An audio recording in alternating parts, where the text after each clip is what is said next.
In 1605, a group of dissident Catholics came within a whisker of one of the greatest assassination coups in history, blowing up the King of England, James I, and his government as he attended Parliament in London.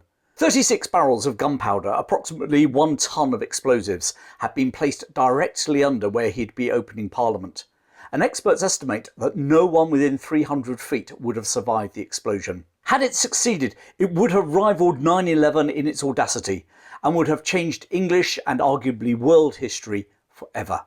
But who were the plotters? What were they trying to achieve? And how close did they really come to success? Were they freedom fighters or 17th century terrorists? And why is only one conspirator, Guy Fawkes, remembered when he wasn't even the brains behind the operation? This is the story of Guy Fawkes and the Gunpowder Plot of 1605. Whilst the Gunpowder Plot was directed at the newly installed Stuart king, James I of England, it very much had its roots in Tudor history. Ever since Henry VIII had broken with the Roman Catholic Church 70 years beforehand, the Catholics in England had been suppressed. Mass could not be legally celebrated, priests were imprisoned or executed, they were seen as agents of a foreign power, the Pope in Rome. The Catholics couldn't have their children legally baptised as Catholics, they couldn't marry as Catholics, and they couldn't die with the Catholic last sacrament. Every person over the age of 16 had to take Protestant communion twice a year. And non-attendance was punishable by a £20 fine, which was a hefty sum. It was akin to something like £3,000 in today's money. Despite that cost, many Catholic nobles chose to pay the fines rather than compromise their religious beliefs. Sir Thomas Tresham, whose family will appear in our story, paid £8,000 in those days' monies in fines. Other Catholics paid lip service to the Anglican doctrine. Sir Richard Sherborne, a Catholic landowner in Lancashire, used to attend Church of England services with his ears stuffed with wool so he couldn't hear the sermons. But Catholics didn't take all this persecution lying down. In 1569, a Catholic rising in the north of England was ruthlessly crushed by Henry VIII's daughter, Elizabeth I. Others conspired to replace Queen Elizabeth with the exiled Catholic Mary Queen of Scots, whose active and rather indiscreet support for their cause would eventually lead to her execution in 1587. Meanwhile, the leader of the Catholic superpower of the day, Philip II of Spain, decided that if the English Catholics couldn't bring about a regime change from within, then he would do so from without. But his mighty invasion force, the Spanish Armada, was defeated in 1588. Now, these foreign interventions, supposedly on behalf of the English Catholics, put them in a precarious position. Not only did they support the Pope over the Queen as their spiritual head, but they were now perceived by many in England as a fifth column, happy to support an invasion by a foreign Catholic power. With penal oppression and that accusation of being friends of England's enemies, they had to tread a careful line. Some Catholic peers claimed that they had a duty to support the Pope if he came to England in peace, but would fight him for the King or Queen if he came in war. But above all, Catholics placed their hopes in a change of policy after Elizabeth had finally passed away. Now in her late 60s and suffering from declining health, Queen Elizabeth I had no children. Both her siblings had died childless, so the succession was in a state of flux. Her father, Henry VIII, had 2 sisters, both long gone. The elder of the 2, Margaret Tudor, married King James IV of Scotland. Her granddaughter was Mary Queen of Scots. And Mary's son was the current King of Scotland, James VI. He was the first in line to the English throne, but he wasn't assured of the crown. For a start, James was a foreigner. And not just any old foreigner, he was a Scot, and there was historic anti-Scottish feeling in England. In fact, so much so that Henry VIII himself had decreed that Margaret Tudor's offspring, as foreign Scots, were barred from the line of succession. After the death of her husband, Margaret remarried, and from this union she had a great-granddaughter, Lady Arabella Stuart, who was the cousin of James VI of Scotland. Lady Arabella had been born in England and was residing with her formidable grandmother, Bess of Hardwicke, at Hardwicke Hall in Derbyshire. She was a rival claimant because although she was descended from Margaret, she was, crucially, English. Meanwhile, Henry VIII had recognised the line of succession through his younger sister. Her granddaughter was Lady Jane Grey, but that's for another story. Whilst one of Lady Jane Grey's sisters had had a son, and he is alive and well at this point in our story, Edward Seymour, Lord Beauchamp. Based upon Henry VIII's order of succession, Edward's line hadn't been barred, and he was English too, making him a potential claimant for the throne against James Stuart up in Scotland. For the English Catholics, the problem was that apart from the confusion about exactly where the crown would land, seeing as the ageing Queen Elizabeth refused to actually name a successor, all of these candidates that I've just mentioned were Protestants. Catholics were desperate, and in fact they looked across the English Channel to the Archduchess Isabella, daughter of Philip II of Spain, currently regent of the Spanish Netherlands, modern-day Belgium. As a descendant of King Edward III of England, she did have a far-off claim to the English throne. Admittedly, her claim was a lot further than James of Scotland or Lady Arabella Stuart or Lord Beauchamp, but Isabella did have some things going for her. Firstly, she was a Catholic. Secondly, her brother was the king of the superpower, the Spain. Isabella had been ruling the Spanish Netherlands on his behalf, so she actually had a proven track record of ruling a country. And finally, she was sitting just across the English Channel with a Spanish army behind her. And therein was her problem as far as the rest of England were concerned. She was Catholic and she was Spanish. And if the English didn't like the Scots, they really didn't like the Spanish, which is hardly surprising seeing as the Armada had only been 10 years beforehand. And there was one final problem. Isabella was childless. In other words, the Catholics, and indeed the rest of England, would have come full circle and would be exactly where they are now. No clear successor, and as far as the Catholics were concerned, no Catholic dynasty. Up in Scotland, James was worried about those potential rivals, not least his cousin Arabella Stuart, and also worried about the Catholic threat represented by Isabella. And so he decided to play a canny game with the Pope in Rome. He started to make a few noises about his interest in Catholicism. After all, his mother, Mary Queen of Scots, was a Catholic, and his wife, Anne of Denmark, had recently converted. He claimed he had no love for the Calvinist Protestants who had pushed him around as the child king in Scotland. The Pope was delighted with this potential convert, especially if he could bring England back to Catholicism without any military intervention. And so Pope Clement offered to champion him against all the other contenders, including Isabella. Catholics in England now started to see James as their great hope for either a full Catholic restoration or at least some form of toleration. In 1603, on her deathbed, Queen Elizabeth finally signalled that James should be her successor, and upon her death, he was proclaimed King James I of England. The excitement amongst England's Catholics would soon turn to disappointment. James had never seriously contemplated converting to Rome. What he was serious about was making sure that he would wear the crown of England. In his very first parliament in England in early 1604, less than a year after becoming king, he spent most of his energies on trying to unify England and Scotland, rather than reaching any form of Catholic toleration. In fact, even more anti-Catholic legislation was passed by the king, as he sought to keep the vested interests in his new kingdom of England on his side. To English Catholics, it was clear that nothing was going to change.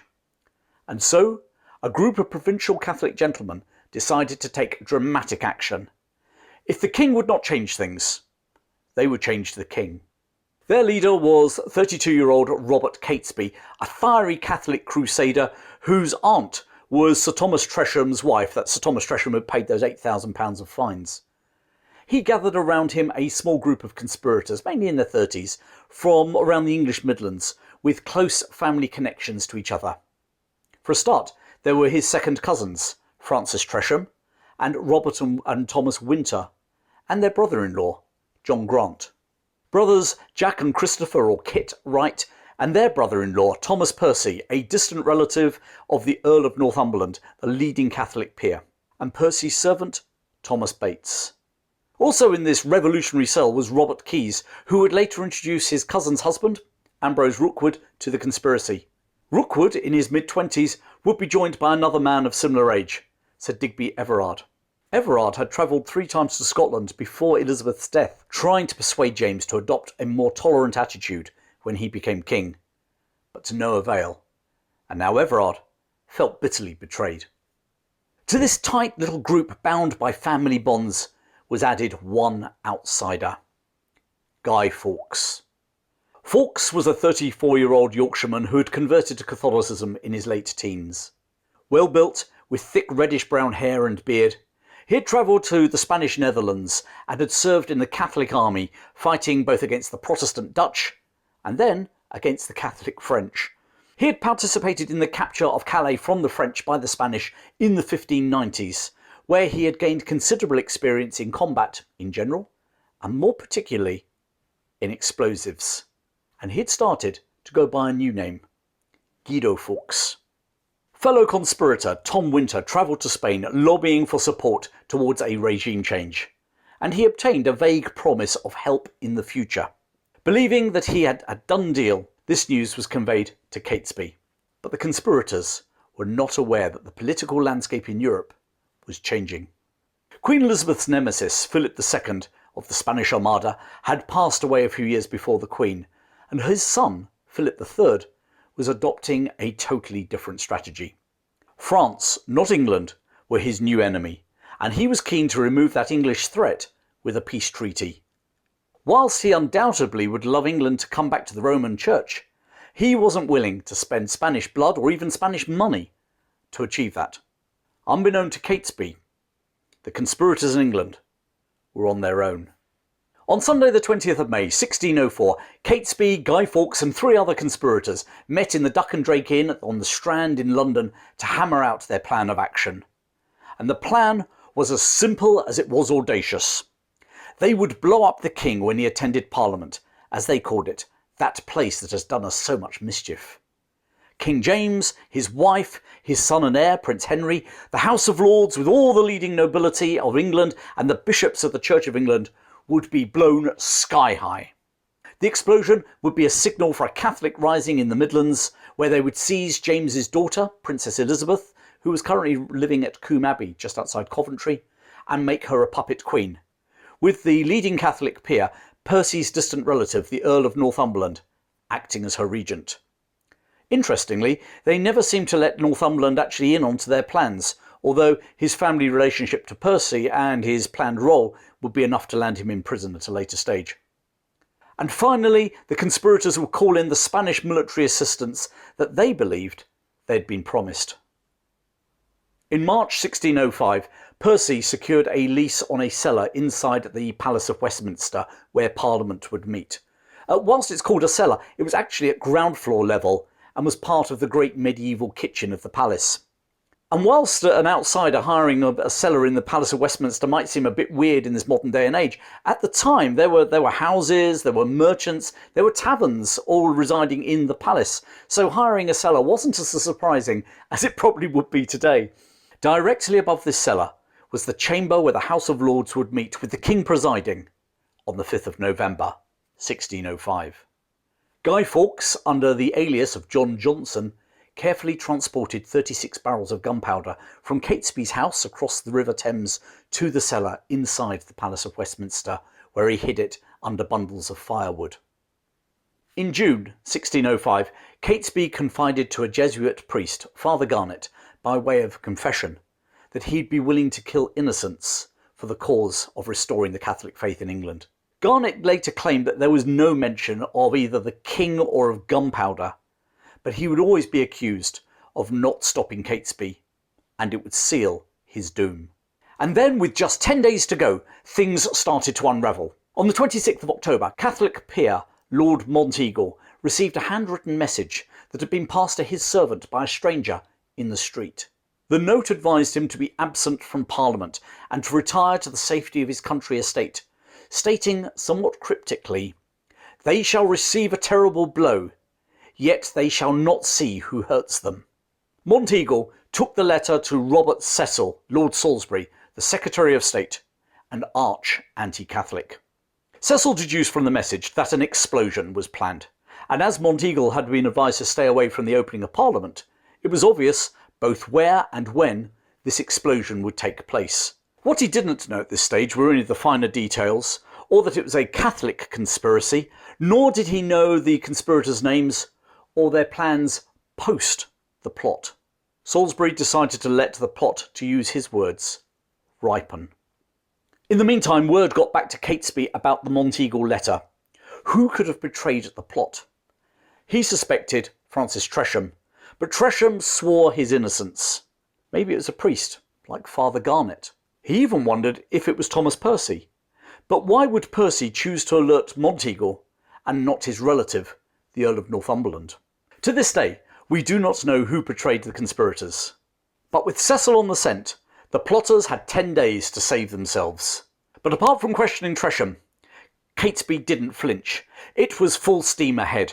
On the 30th of October, just 6 days before Parliament was due to meet, Fawkes checked that the gunpowder was in place and reported that everything was set to go. Sunday the 3rd of November, just 2 days to go, Catesby, Winter and Percy met again in London and decided that despite urgings from Tresham, they would continue. Late on the morning of the 4th of November, with just 24 hours to go, Percy visited his relative Northumberland under the guise of wanting a loan. What he really wanted to do was hear if the Earl had got wind of the Monteagle letter.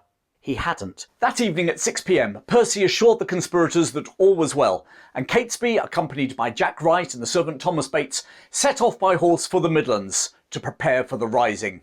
At 10 o'clock that night, Fawkes visited Robert Keyes, who gave him a watch, left by Percy, to time the fuses in the Palace of Westminster. Unbeknown to Fawkes and the other conspirators, Cecil was hot on their trail. The Palace of Westminster had been searched that very day, but nothing had been found. So Fawkes returned to Westminster with his watch to prepare his fuse late that night. They were just 12 hours away from the biggest explosion London had ever seen.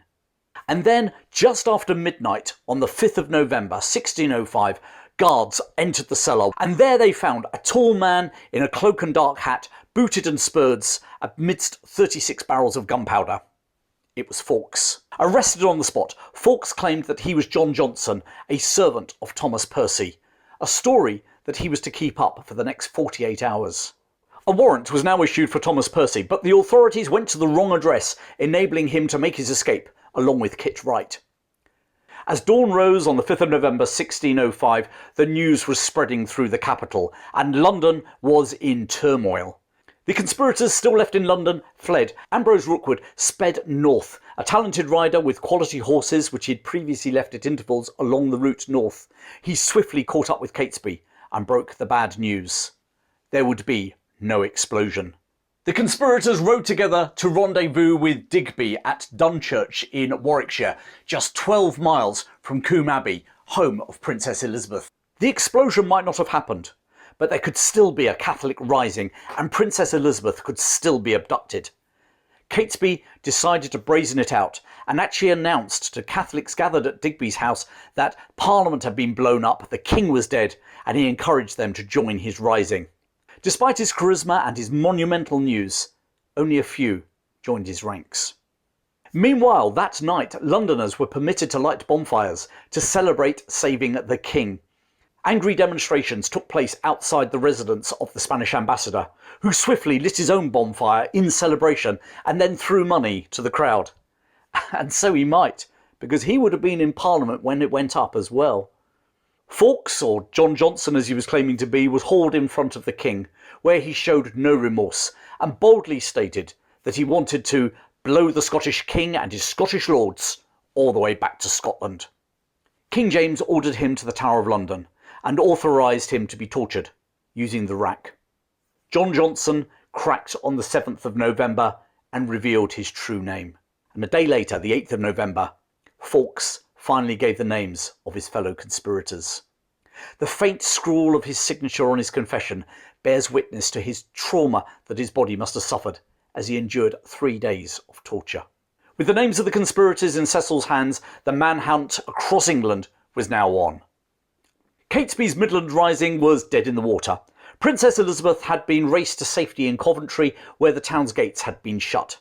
The conspirators now raided Warwick Castle, obtaining some horses and gunpowder before fleeing to a variety of Catholic stately homes through Warwickshire and Worcestershire. They finally arrived at Holbeach House near King Swinford in Staffordshire on the afternoon of the 6th of November, during a heavy downpour of rain. The rebel army of just 36 men were wet through, as indeed was their supply of gunpowder, which they now, somewhat bizarrely, tried to dry in front of the open fire. Catesby got his explosion, except it wasn't the king who was blown up, but his own men. Thomas Winter arrived just after the explosion to find John Grant badly disfigured and Catesby and Rookwood injured. Most of the other rebels had melted away, along indeed with Robert Winter, Digby, and the servant Thomas Bates. All that remained of Catesby's army were the two Wright brothers, Thomas Percy, Tom Winter, and the injured Grant, Rookwood, and Catesby himself. 2 days later, on the 8th of November, at 11 o'clock in the morning, 200 men loyal to the king arrived and surrounded the house. In a brief shootout, Catesby and Percy were somewhat bizarrely killed by the same musket ball. The Wright brothers also died in the shootout. Rookwood, Tom Winter, and Grant were captured. Across England, the other conspirators were hunted down and taken to the Tower of London, although Robert Winter managed to stay at liberty for 2 months. During interrogation at the Tower of London, the servant Bates reported that Catesby had met priests and had confided with the Jesuit priest, Father Garnet. This was the evidence that Cecil wanted. In his mind, this wasn't a plot by some disgruntled provincial Catholics. This was a plot orchestrated by servants of the Pope. Warrants were issued for Garnet and 2 other priests, and on the 27th of January, Father Garnet surrendered, having spent 8 days hidden in a priest hole. On the very day that Father Garnet was captured, the trial of the surviving conspirators began in Westminster Hall. Francis Tresham had died in custody, which at least saved him the grisly fate that would await the rest of the conspirators. It was a trial in name only. There was only ever going to be one verdict, and the Lord Chief Justice declared them guilty of treason. The Gunpowder plotters were executed within a week. Pulled through the streets of London, strapped on a wicker hurdle behind a horse to their place of execution, they received the punishment of a traitor's death, being hanged, drawn, and quartered. The worst death for the worst possible crime. The grisly process started with being hanged until almost dead and then cut down. Then you were castrated to end your lineage. The next step was their heart was cut out and held aloft by the executioner, who shouted, "Behold the heart of a traitor!" This was followed by disembowelment while still alive, if they'd managed to survive the ordeal that far, before finally being beheaded and their body hacked into quarters. And those quarters, along with their heads, were displayed in public as a warning to others. Digby, Robert Winter, John Grant and Thomas Bates were executed on the 30th of January 1606 in St Paul's churchyard. The following day, Tom Winter, Rookwood, Keyes and Guy Fawkes were executed in the Old Palace Yard at Westminster, in the same complex that they had intended to blow up. Fawkes was so weak that his neck snapped at the first stage, which was probably a welcome release. So were Guy Fawkes and his fellow conspirators terrorists or freedom fighters? Well, who were they acting for? The Gunpowder Plot was a very English affair. Catesby, Fawkes and the other conspirators were not acting on behalf of any foreign Catholic power, and they certainly were not acting with the authority of the Roman Catholic Church, as the Pope still hoped that James would convert without the need for bloodshed. Philip III of Spain, while sympathetic to the idea of a Catholic England, was far more concerned with squaring up to France than reigniting his father's long-running and financially ruinous ambitions for England. And accepting that the majority of English men and women were reasonably happy with the Protestant ascendancy, the conspirators certainly cannot claim to be acting for the general population. They were acting for a Catholic minority. And it was a minority. Professor John Bosey estimates that maybe 40,000 Catholics in England were secretly using the services of a Catholic priest, which equates to about 1% of the total population. And even though others might have been pretend Protestants, there is no way that we can reasonably think that they were remotely close to half of the population. And it would be wrong to assume that the conspirators were acting for all Catholics. Many wanted to quietly get on with their lives without drawing attention to themselves, Witness the Earl of Northumberland and Lord Monteagle, for starters. And the fact that there was no mass uprising, even in the conspirators' Midland heartlands, is indicative of the lack of enthusiasm that Catholics in England had for violent change. Which leads to another question. What did they actually hope to achieve? Well, quite frankly, this is a bit of an unknown. Catesby wanted to blow up the king and parliament, but to what end? He never articulated it. Realistically, there were really only four options. 1. That England readopted Roman Catholicism as the state religion. To achieve that, they would need a Catholic monarch. Isabella, regent of the Spanish Netherlands, maybe? Well, maybe, but she hadn't been invited. Princess Elizabeth, abducted and indoctrinated? Maybe. Any radical replacement like this would require a military force to counter the Protestant population, not to mention some very angry Scots who had just seen their king, James VI, blown to kingdom come by some English Catholics. And it's quite apparent that Catesby could not muster such an army. Nor was there one ready to go in either the Spanish Netherlands or Spain itself. Option 2 was some form of toleration, similar to that enjoyed by the Protestants in Catholic France with the recent Edict of Nantes. The problem was that the Roman Catholic Church was not interested in being tolerated in a Protestant country. The hierarchy in Rome saw themselves as the true religion. So why did they need to be tolerated? So whilst local Catholics in England might have welcomed toleration, it wouldn't have had the blessing of Rome. So would they have actually gone rogue? The third option was merely to have all anti-Catholic penal laws repealed. Great idea, but you would need Parliament to agree to reverse those laws. A Parliament who, number 1, had just been attacked by Catholics, and 2, represented the angry Protestant majority of the country. I guess you could somehow dissolve Parliament and then call a new Parliament filled with Catholics, if you could find enough Catholics to fulfil that role, and if you had military support to dissolve Parliament in the first place. Finally, we could have ended up in some sort of good old-fashioned English fudge, where the laws remained, they just weren't enforced. Which really fundamentally produced a constitutional problem, that the judiciary would be encouraged to ignore the law-making body of Parliament. Not only would this create chaos, but of course it would also set dangerous precedents for the future. So exactly who they were representing and what their end goal really was are open to the debates of history. Which leads us to another question. How close did the conspirators really come to pulling off the most audacious assassination in history, or certainly in British history? Well, they did place 36 barrels of gunpowder directly under the hall where Parliament would meet, and Fawkes was captured less than 12 hours before that assembly. In 2005, a documentary for ITV carried out a reconstruction of the gunpowder explosion. Explosive experts estimated that the 36 barrels were equivalent to about 1 tonne of explosives, and when they were detonated, the experts were shocked by the devastation. It seems that the barrels funneled the force of the explosions upwards, rather like a cannon, or in this case 36 cannon, ripping through the House of Lords above it. From the destruction that ensued, they concluded that no one within 100 metres, or about 350 feet, would have survived the full impact of the explosion. And while some people have questioned whether the gunpowder being used by Fawkes may have decayed, those explosive experts had actually, in the reconstruction, had deliberately mixed decayed gunpowder in their explosives, and the result was nevertheless devastating. It seems that Fawkes' experience of explosives and that upward blast created from the barrels would have achieved the conspirators' aim of blowing up the king and Parliament. But what would have happened then? I mean, no foreign power was on hand to assist, and assembling an invasion force would have taken time and was subject to the weather around the British coastline. And there was no obvious Catholic rising in the Midlands when initially told by Catesby that the plot had actually succeeded. Maybe more Catholics would have come out of the woodwork as news spread of the explosion, but that's not guaranteed.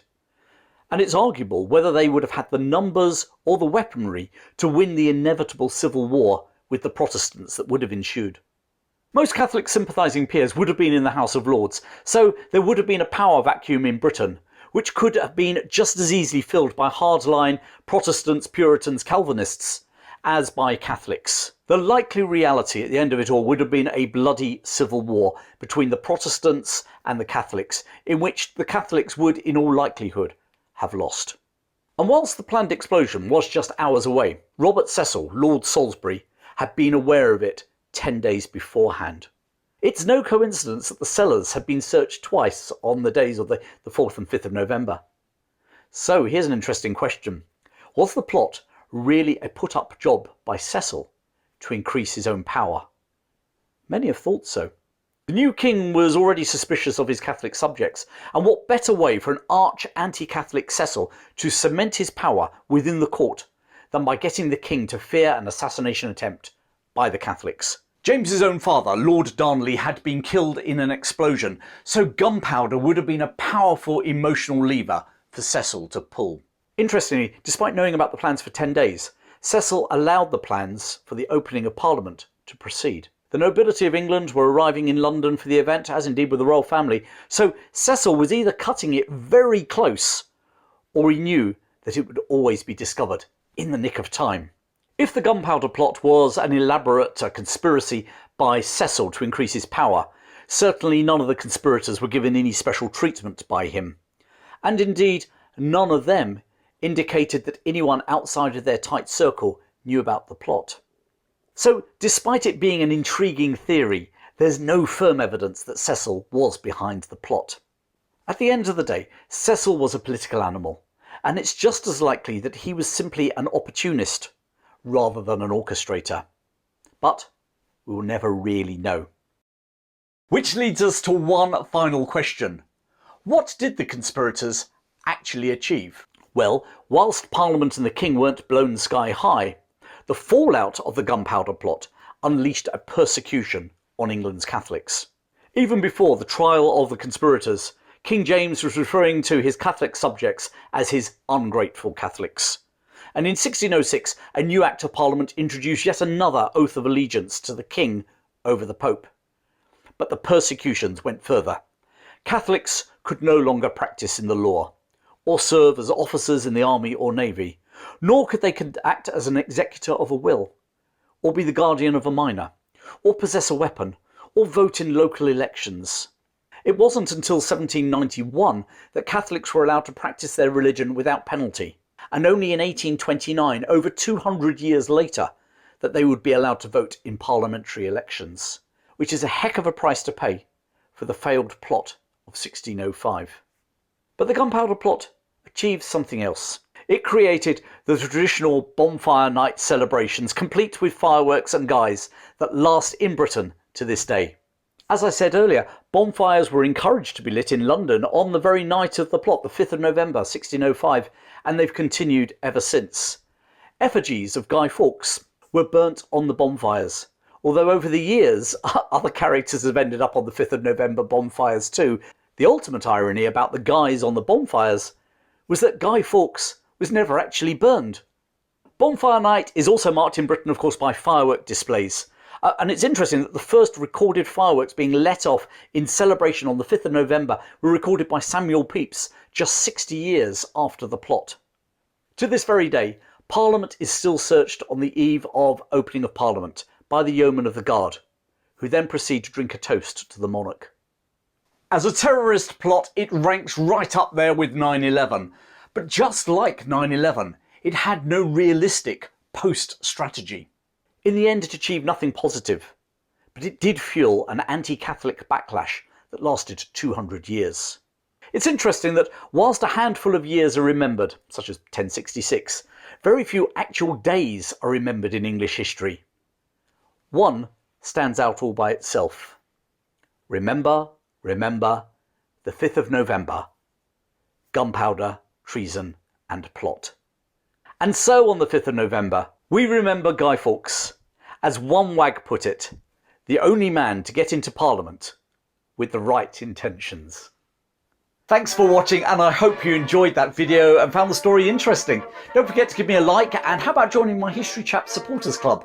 What's that all about? Well, click on the link that's going to appear in a moment. Loads more videos coming your way, but in the meantime, keep well, and I'll see you very soon.